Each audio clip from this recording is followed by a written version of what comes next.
Nightcast. Stephen Lloyd Gilbreth brings you the current news from the world today and how it relates to Bible prophecy.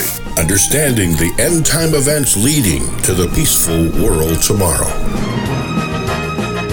Ladies and gentlemen, Stephen Lloyd Gilbreth. Good evening, friends, and welcome to this February 5, 2015 edition of Nightcast. For the first story tonight, we go over to the Middle East, where King Abdullah, on the right, has paid a visit to Safi al-Kasesbeh, the father of the murdered Jordanian pilot in the tribe's village. Jordan says its warplanes have carried out their first airstrikes on Islamic State IS targets since the militants released a video showing the killing of a captured Jordanian pilot, the son of the man you see next to the new Jordanian king, Abdullah II. On their way back, the Jordanian planes, after making this airstrike, flew over the village of pilot Moaz al-Kasesbeh. Their flight coincided with a visit to the village by Jordanian King Abdullah II, who was meeting the pilot's family. We've got video on this. I believe we have video on this. The king, actually, I'm sorry, we don't. This is only a photograph here. The king has vowed to step up the fight against IS. Jordan is part of a U.S.-led coalition bombing the militants. Lieutenant Kasesbeh was captured by the militants last year in December, just at the end of last year, after his F-16 fighter jet crashed in Syria. IS this week, on Monday this week, released a video showing the pilot being burned alive in a cage, sparking calls for revenge in Jordan. State television pictures on Thursday showed the king sitting somber-faced with Safi al-Kasesbeh, as you see from the photograph here, at a gathering in Aya village near the city of Karak, south of the city of the capital, Amman. And then the caption with this next photograph, friends, reads for this story: the Jordanian aircraft flew over the pilot's tribal village south of Amman. The king gestured to the skies as the warplanes flew overhead, media reports said. Mr. Kasesbeh told mourners that the aircraft were returning home from a raid on Syria's Raqqa, the de facto capital of the militants' self-declared caliphate, which spans territory in Iraq and Syria. The army did not specify the location of the airstrikes, but said in a statement that dozens of jet fighters had struck IS targets, including training camps and weapons warehouses. The airstrikes were just the beginning, the statement added. State television, Jordanian state television, showed people writing messages on what appeared to be missiles for the airstrikes, with one calling IS the enemies of Islam. Now that's interesting because the IS calls itself the Islamic State. The caption with this next photograph, still part of this same story, friends, reads, Jordanian students have held rallies expressing support for the king and anger at the killing of Lieutenant Kasesbeh. A security official quoted by Reuters news agency said the airstrikes had targeted IS in Syria. Also today, Jordan released an imprisoned jihadi cleric, Abu Mohammed al-Maqdisi, whose writings had inspired members of Al-Qaeda in Iraq. Makdisi, who has previously condemned IS as a deviant organization, was detained in late 2014 for promoting jihadist views online. The reason for his release was unclear, but security sources told Reuters that Makdisi was expected to condemn the burning of the pilot. Yesterday, Jordan responded to the killing of the pilot by executing 2 convicts, including Sajida al-Rishawi, a failed female suicide bomber. We have her picture here. This caption with this photograph reads, "Failed suicide bomber Sajida al-Rishawi had been on death row in Jordan for nearly a decade." But again, they executed her yesterday as part of a reaction or revenge to the burning of the Jordanian pilot Moaz. Last week, IS had demanded the release of Rishawi in return for sparing the pilot's life. However, it's now believed that IS had in fact killed the pilot a month ago. Meanwhile, the U.S. military said that the U.S.-led coalition had conducted a total of 9 airstrikes on IS targets in Iraq and 3 on targets in Syria between yesterday and today. Those strikes hit IS units near the Syrian town of Kobane and in 7 Iraqi cities, including Fallujah, Kirkuk, and Mosul, the Combined Joint Task Force said in a statement. Earlier today, Mr. Kasesbey, the father of Moaz, praised the king and condemned the militants. And we do have some video, friends. In this video, now I can't play the audio, so I got to be sure I have that turned down because we don't have a license for this music. But this is a very well put together BBC outline, 90-second outline. We may take about 2 minutes to run it because I may pause it and just read them to you since we can't play the music. And let me read you the lead-in. It says, "You are a wise monarch," Reuters quotes. Oh, wait.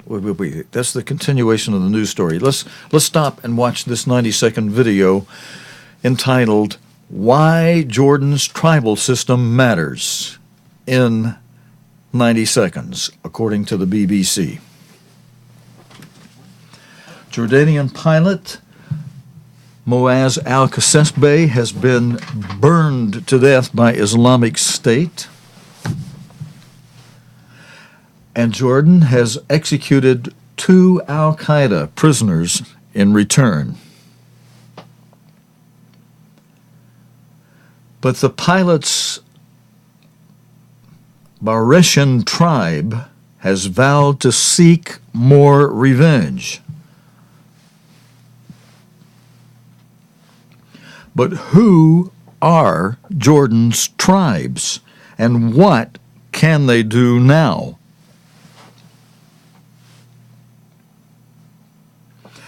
Many Jordanians belong to one of dozens of tribes and clans who hold meetings at halls known as DIWANS, Diwans, where members socialize and arbitrate disputes. Tribes play an influential role in Jordan's army and tribe members hold powerful positions in the police and security forces. They're also an important power base for Jordan's king Abdullah. The tribes are. It's referring back to the tribes. the tribes and the clans, who regularly consults tribal leaders on policy.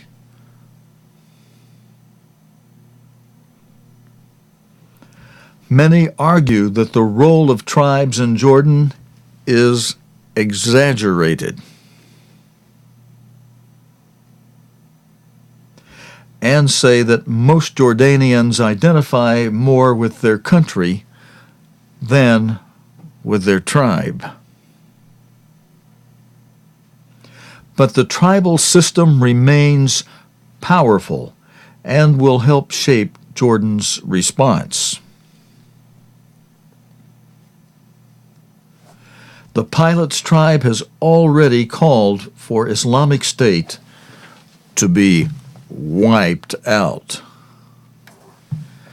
And that's the little 90-second video there that the BBC produced, giving a little bit of insight, as the BBC understands it, as to Jordan and its tribal system. Now, there is more in this present story. And in fact, before we go to that next story, the slide of that next story, let me just put our MikeCast logo on the screen behind me. The rest of this story reads, "Friends, you are a wise monarch." Reuters quotes him as saying, "These criminals violated." Now, they were quoting the father of the Jordanian pilot, Moaz al-Kasesbeh. "These criminals violated the rules of war in Islam, and they have no humanity." Jordan is one of 4 Arab states to have taken part in the anti-IS airstrikes in Syria. The other countries are Saudi Arabia, the United Arab Emirates, and Qatar. U.S. officials told the BBC on yesterday, that the UAE, the United Arab Emirate, had suspended its involvement in the strikes after Lieutenant Kasesbeh was captured in December. The New York Times quoted officials as saying the UAE wanted the Pentagon to improve its search and rescue efforts in Iraq before it resumed bombing missions. And that is the end of that story, friends. Now we turn to the situation next in Greece. And the caption with this opening photograph on this story, friends, reads, "Yanis Varoufakis is in Berlin attempting to renegotiate Greece's debt." Greece's new finance minister has urged Germany to help end the gross indignity, quote-unquote gross indignity, those are his words, of the Greek debt crisis. Yanis Varoufakis said, quote, "Too much time, hopes, and lives had been wasted by Greece's forced austerity program." He was speaking after talks with his German counterpart, Wolfgang Schäuble, who said a reduction of Greece's debt was off the agenda. Mr. Varoufakis has been seeking support for Greece's plan to renegotiate its massive international bailout. Earlier today, this evening in Greece, thousands of people gathered in front of the Greek parliament to back the radical leftist Syriza party, which won last month's general election with a pledge to write off half the country's debts. It's the first demonstration in favor of a Greek government. An engineer attending the rally told the AFP news agency. The demonstrators were also protesting against what they described as blackmail by the EU. Earlier today, the Greek stock market fell sharply after the European Central Bank said it would refuse to accept Greek bonds in return for lending. And the caption with this photograph with this story, friends, reads, The demonstrators gathered in Athens in the Syntagma Square, which was the scene of violent protest in the past. The ECB's move, a response to Greece's efforts to rewrite the aid for reform terms of its 240 billion euro bailout, will force the Greek central bank to provide tens of billions of euros more emergency liquidity to the country's banks. Greece's finance ministry played down the move, saying the country's banking system remained fully protected by alternative sources of funding. Speaking after the meeting with Mr. Varoufakis, Mr. Schäuble of Germany was quick to rule out a so-called haircut of Greece's debt, which stands at more than 320 billion euros, the equivalent of 240 billion pounds, or equivalent of 366 billion Yankee dollars. He said that Greece belonged in the euro and that Germany had offered to help the country meet its debt conditions by strengthening its tax system. But he added, I also could not conceal my skepticism that some of the measures the new government announced don't necessarily go in the right direction in our view. And the caption with this photograph part of this story, friends, reads, let's see,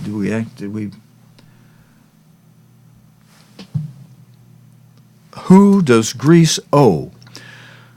Here's what we know. Germany is seen as the strongest opponent among Eurozone countries to Greece's government. I'm going to leave that on the screen, let you take a look at who Greece owes their money to. 60% of it they owe to the Eurozone. I think I'll have another slide for you in a moment that graphs this a little bit differently, but I'll read the rest of the story to you while that's on the screen. Germany is seen as the strongest opponent among Eurozone countries to the Greek government's plans to renegotiate the terms of the bailout. Mr. Schäuble of Germany said he and Mr. Varoufakis had agreed to disagree over the issue, but had come much further than anyone expected in their talks. Mr. Varoufakis, friends, I'll bring another slide up on the screen in a moment. I'll look at you while I tell you the rest of this story. Mr. Varoufakis had told the news conference that the two ministers had not got that far. As Mr. Schäuble said, we didn't reach an agreement. It was never on the cards. We didn't even agree to disagree from where I'm standing. Now, friends, this is the largest loan in history, the loan that's been made to Greece. Today, the Greek finance minister said the conditions of austerity attached to Greece's 240 billion euro, equivalent of 179 billion pounds, 270 billion United States Yankee dollars bailout, had been begetting indignity in my nation for too long, he said. Now, in this next story, for which we have a different slide here, the question is asked, why has the ECB punished Greece? Actually, I think before I go into that story, friends, let me share with you some slides I used over the weekend to remind people that if we come out and large so you can see our whole studio, you see at the top, just above me at the top of the columns, stands a statue of the great image from Daniel 2 that King Nebuchadnezzar saw in a dream. And the dream of this great statue, let me see if I can find the camera shot that lets me zoom up there on that statue above us. Go up there. And this great statue King Nebuchadnezzar saw in a dream one night, and The dream was so real to him and so profound, it troubled him greatly, so greatly that the king, now I'll go back to the statute in a moment. Let me come back where I can talk to you. The king was so troubled that he wanted to know the meaning behind the dream, that he called all his magicians and he told them he wanted to know the meaning, and the magician said, "Oh, sure, king, just tell us what the dream was. We'll tell you what it means." The king said, I ain't gonna buy that. No way am I gonna tell you what I dreamed. We got another statute down here on the floor on the studio. We have a different angle on the statute there. Let's zoom down on that one while I tell you. And the king is thinking of this dream, of this great statue that he saw in his dream. And he said, no way am I going to tell you what this dream was and then have you guys just make up some meaning to me, that you dream up in your heads. He said, if you know the meaning of this dream, and the God that gave this dream, then that God will be able to give you the dream too. So you tell me what I dreamed, and then I'll believe you understand and know what the dream means. Well, none of the magicians could do it, and the king said, all right, none of you can do it. You're all history. Every one of them all the magicians, all the wise men were going to be killed. But one of the king's servants came up to him, the king's butler, who had been in prison once before, and was in prison with Daniel. And Daniel had asked him, once you get free, Mr. Butler, since I told you your dream and that it meant you'd be freed, and the chief baker's dream meant he was going to have his head whacked off, and that's exactly what happened. Well, the butler remembered Daniel now that the king has had a dream himself, and said, "Hey, old king, I know of a fellow who had a dream. Who was able to interpret my dream when I was in prison." And the king said, "Bring him before me." And they brought Daniel before him, and Daniel interpreted the dream. And Daniel told the king that, "King, in this great image that you saw, that head of gold on this image, that represents you, O King Nebuchadnezzar." So the king knew,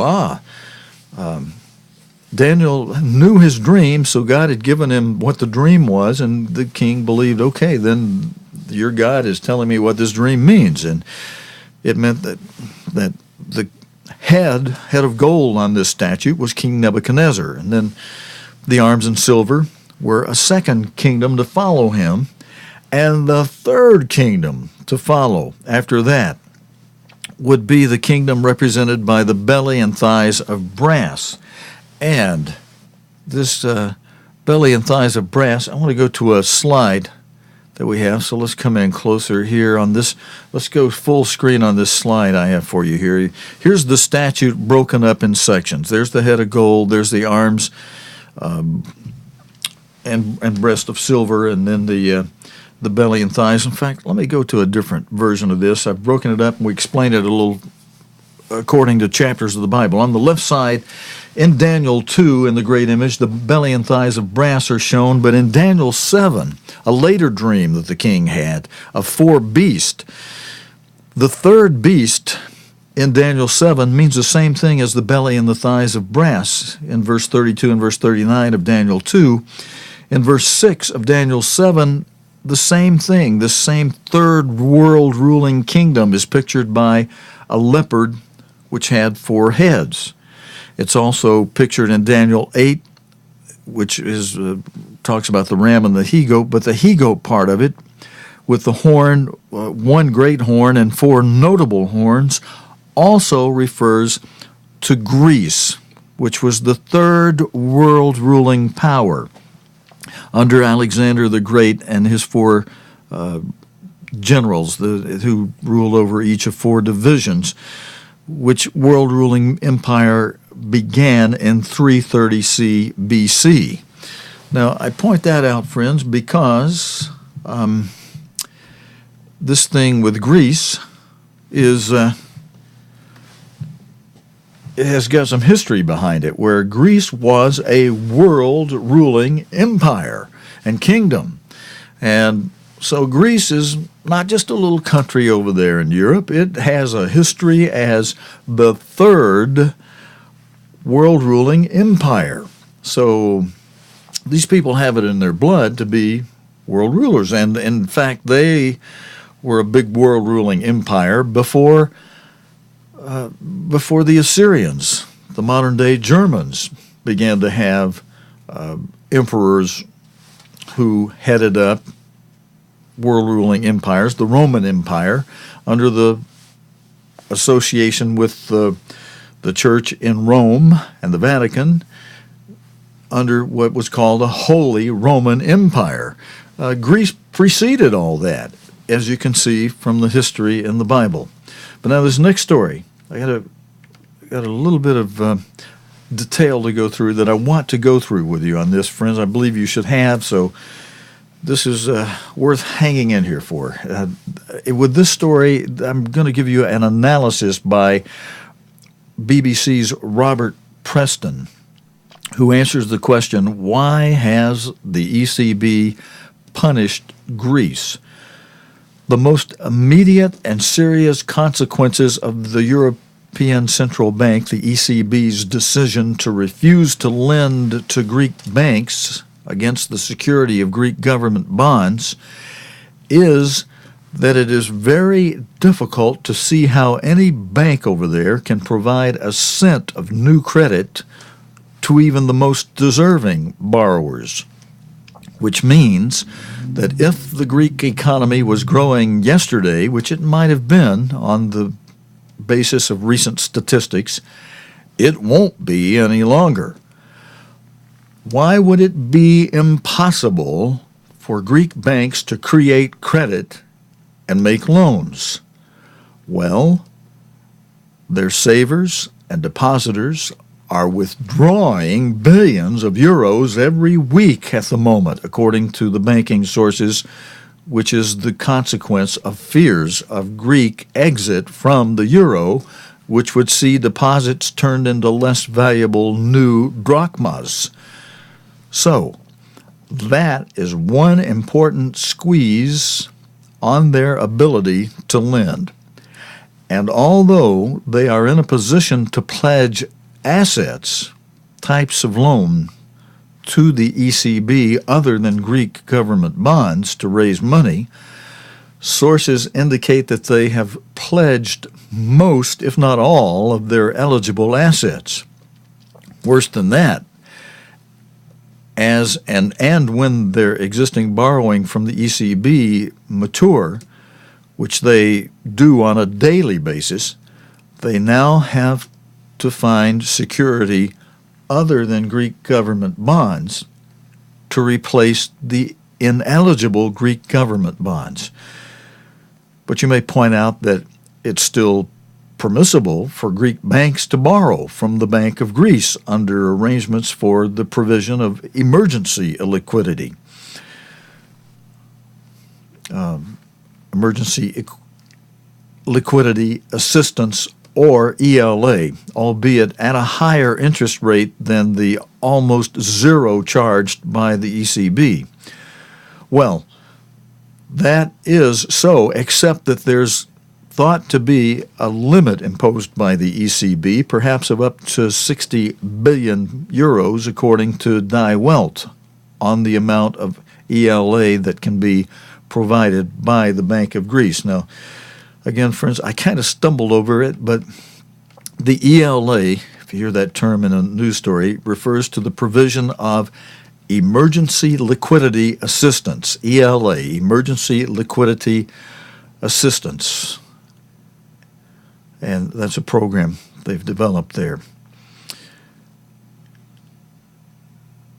Now, $60 billion may seem a lot of headroom, but it has to be measured against total loans and investments of Greek banks that have to be funded by deposits or central bank loans that are far off 4 billion euros. And more than $60 billion of this $400 billion is already being funded by the ECB, according to Morgan Stanley. So at the rate of deposit outflow being suffered by Greek banks and combined with the ECB wanting its money back, 60 billion euros of headroom would probably be used up in weeks. Among many big outstanding questions is whether the ECB would allow the Bank of Greece to lend more than 60 billion euros as and when that ceiling is about to be hit.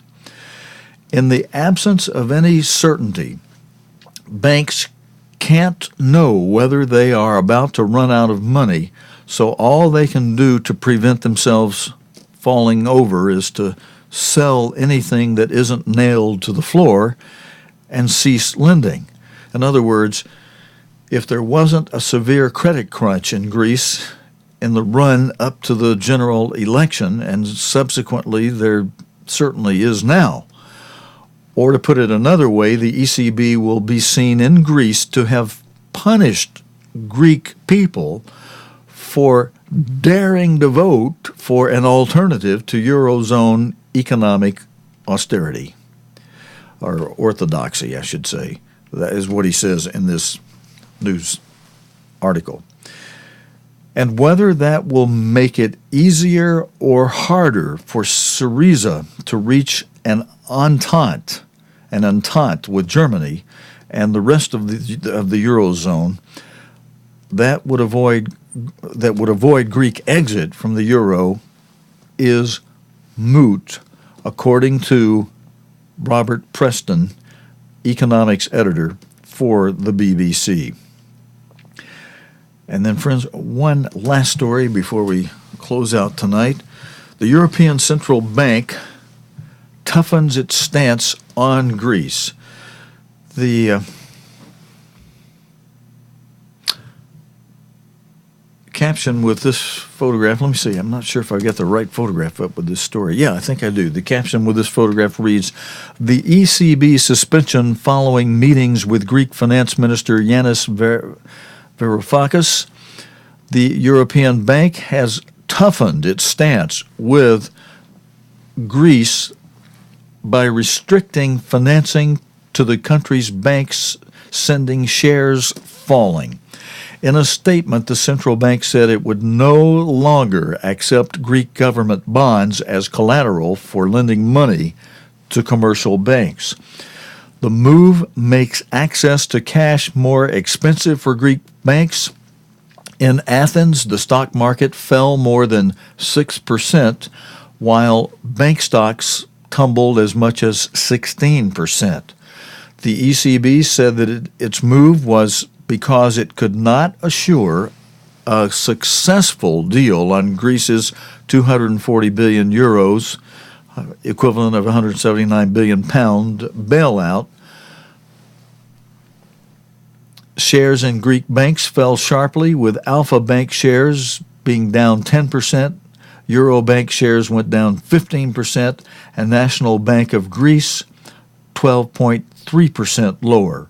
The wider Athens stock market initially fell more than 10% before recovering slightly. You know, while I tell you this, I kind of wish I had that music that Marketplace on public radio often plays when they're telling you bad news about stock market results. They have a plan where they play certain music if it's up, certain other music if it's down. If we have to do this again, maybe I'll try to do that. But the rest of this story goes this way. Italian and Spanish stock markets were also trading down about 1% by mid-morning today. The yield or interest rate on Greek bonds rose by more than 2 percentage points as investors demanded higher returns on the country's debt. The newly elected Greek government is in talks with international creditors over the terms of its bailout, which it thinks are too harsh. The Greek Finance Ministry said the ECB's decision, which is due to come into effect on February 11, would have no adverse impact on the country's financial industry. It said the sector was fully protected with other options still available. Banks can still access funding through the Emergency Liquidity Assistance, the ELA I mentioned earlier, the Emergency Liquidity Assistance, ELA program, run by Greece's central bank, and at a much higher cost to the banks. According to the Greek newspaper, the interest rate is 1.55% compared with 0.05% on regular ECB financing. Earlier yesterday, on Wednesday, Greek Finance Minister Yanis Varoufakis met the ECB's President Mario Draghi to discuss the country's bailout. Analysts said the ECB's statement was a sign the meeting had not been a success. This is clearly the ECB signaling to the Greek government, you're going to have to talk to international lenders, the Troika, and get a deal. Jacob Kirkgaard, senior fellow at Peterson Institute for International Economics, told the Associated Press, otherwise, really bad things are going to happen. The euro fell sharply against the dollar on the news dropping more than a cent to $1.1331. Maybe some of you will understand what that means. Today, Mr. Varoufakis is due to meet his German counterpart, Wolfgang Schäuble. In fact, in an earlier story, we told you he did have that meeting. Mr. Schäuble being one of the toughest critics of the new government. The caption with this photograph that's part of this story, friends, and this is our last story for the evening. Greece's economy has shrunk by 25% since the start of the Eurozone crisis. And to finish, this part of the story has an analysis for you by Andrew Walker of BBC's World Service Economics. He's their economics correspondent, who says, the European Central Bank's decision reflects the uncertainty about whether Greece will reach an agreement on its bailout program with the rest of the Eurozone. Greek government bonds have such a poor credit rating that the ECB only accepts them as collateral if the government has such a support program in place. The immediate direct impact on the Greek banks is likely to be relatively moderate.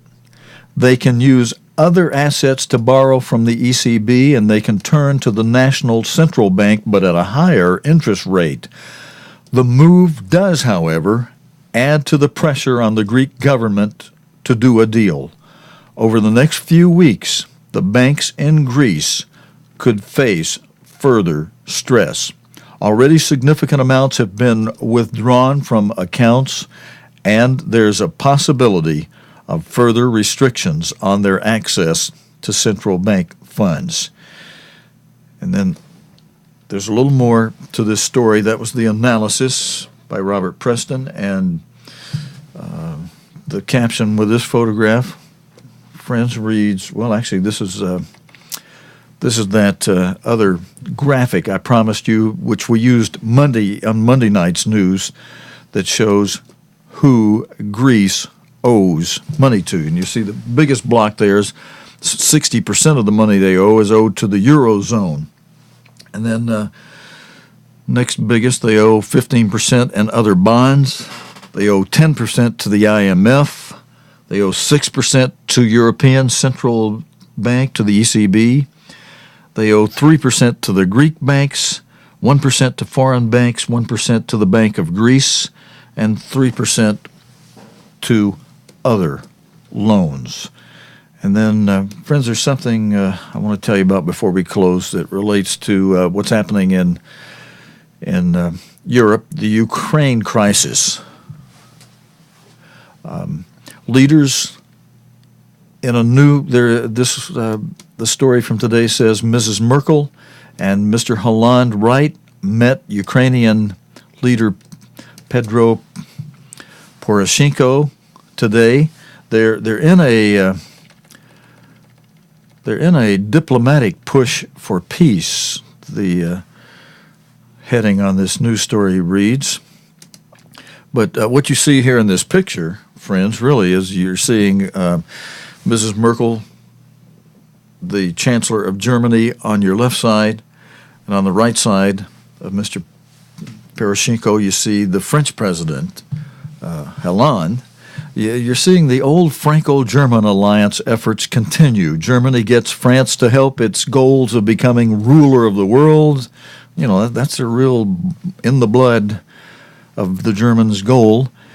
And France, in a never learning from history mindset, over and over again joins in on handshaking agreements with Germany. And as history goes, first chance Germany gets, it puts France under its heel. You watch, friends. Watch this scenario repeat itself somehow, some way in the future. But for now, as diplomatic efforts are underway to end renewed fighting in eastern Ukraine, the French President François Hollande and German Chancellor Angela Merkel held urgent talks in the capital, Kiev, presenting a new peace initiative. The U.S. Secretary of State John Kerry, who's also in Kiev, said the U.S. wanted a diplomatic solution but would not close its eyes to Russian aggression. Watching for further on this. And that's it for our news report for this Thursday evening. We're off Friday and Saturday night. I am here on a different channel on the weekend, for those of you who know about that and tune in on that. So until Sunday night, for those of you that tune in on Nightcast, God willing and the creek don't rise, we'll plan to be back Sunday night with the current news from Friday, Saturday, and Sunday. God willing and the creek don't rise here on Nightcast. Until next time, friends, your host, Stephen Lloyd Gilbert, saying thanks for joining me. So long and good night, friends. You have been watching Nightcast with Stephen Lloyd Gilbert. Nightcast can be seen Sunday through Thursday nights here on cogtv.org. Tonight's program is also available anytime on demand in the cogtv.org video archive.